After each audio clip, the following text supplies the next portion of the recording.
Hello everyone, আসসালামু আলাইকুম। কেমন আছেন সবাই? আশা করি সবাই আলহামদুলিল্লাহ ভালো আছেন।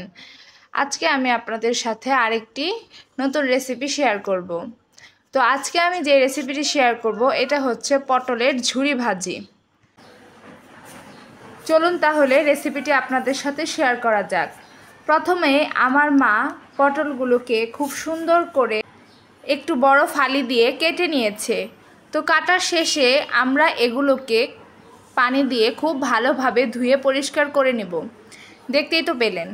তো এখন আমরা চুলাতে একটা কড়াই বসিয়ে দেব। সেখানে সামান্য পরিমাণ তেল, গোটা জিরে, গোটা কালো জিরে দিয়ে নেব। এরপর পরিমাণ মতন পেঁয়াজ কুচি এবং কাঁচামরিচ কুচি দিয়ে নেব। এরপর কিছুক্ষণ সময় নিয়ে আমরা তেলের ভেতরে এই পেঁয়াজ আর কাঁচামরিচকে ভালোভাবে নেড়ে চেড়ে একটু ব্রাউন কালার করে নেব।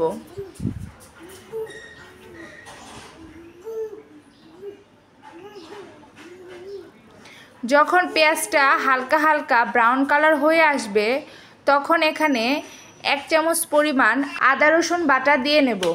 এটাকে তেলের মধ্যে কিছুক্ষণ ভেজে নেব যাতে করে আদা রসুনের কাঁচা স্মেলটা চলে যায়। এরপর আমরা সেই আগে ধুয়ে রাখা পটলের ফালিগুলো দিয়ে নেব। দেওয়ার পর কিছুক্ষণ নেড়ে চেড়ে পেঁয়াজের সাথে মিশিয়ে নেব। এরপর এখানে পরিমাণ মতন লবণ দিয়ে আবারও খুব ভালোভাবে নেড়ে চেড়ে মিশিয়ে নেব। তো এখন ঢাকা দিয়ে দিলাম কিছুক্ষণ সিদ্ধ হওয়ার জন্য। এখন আমরা আরেকটি বাটিতে ডিম ভেঙে নেব।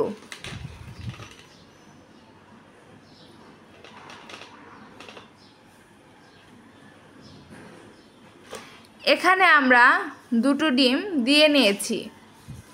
তো কিছুক্ষণ পর ঢাকনাটা উঠিয়ে আমরা পটলগুলোকে আবার কিছুক্ষণ নেড়ে দেব। দেখতেই পাচ্ছেন পটলগুলো কিন্তু হালকা হালকা সিদ্ধ হয়ে গেছে, অনেকটা নরম হয়ে এসেছে। এখন এখানে সামান্য পরিমাণ হলুদ গুঁড়ো, সামান্য পরিমাণ মরিচ গুঁড়ো, সামান্য পরিমাণ ধনিয়া গুঁড়ো দিয়ে আবার ভালোভাবে নেড়ে মশলাগুলোকে পটলের সাথে মিশিয়ে নেব।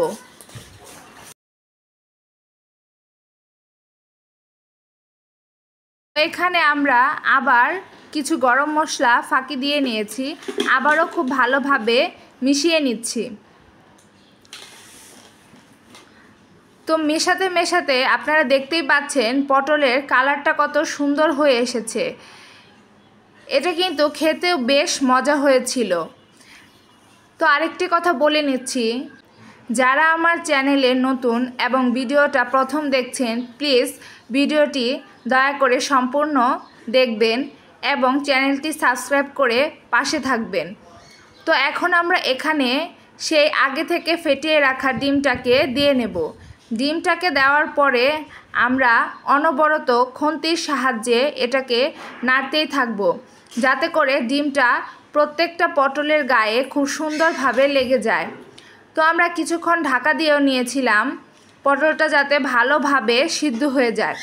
তো একটা পর্যায়ে নাড়তে নাড়তে দেখতেই পাচ্ছেন এই পটলগুলো কত সুন্দর ঝুরি ঝুরি হয়ে গেছে এবং ডিমটা প্রত্যেকটা পটলের গায়ে লেগে গিয়েছে। দেখতেই কিন্তু অনেকটা সুন্দর দেখা যাচ্ছে।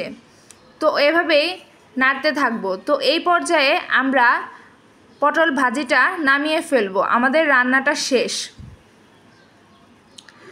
তো দেখতেই পাচ্ছেন কত সুন্দর দেখা যাচ্ছে, কালারটা কত সুন্দর এসেছে, খেতেও কিন্তু বেশ মজা হয়েছিল। তো এখন আমার বোন এই পটল ভাজি দিয়ে এবং একটা মাছ ভাজি দিয়ে খাবে, সাথে 2টো কাঁচামরিচও নিয়েছে। ও আবার ঝাল না খেলে তার ভালো লাগে না। তো পটল ভাজিটা খেয়ে ও নিজেই রিভিউ দেবে কেমন হয়েছে।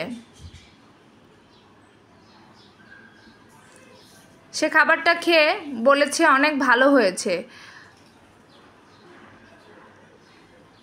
আমার ভিডিওটি ভালো লাগলে আমার সাথেই থাকবেন।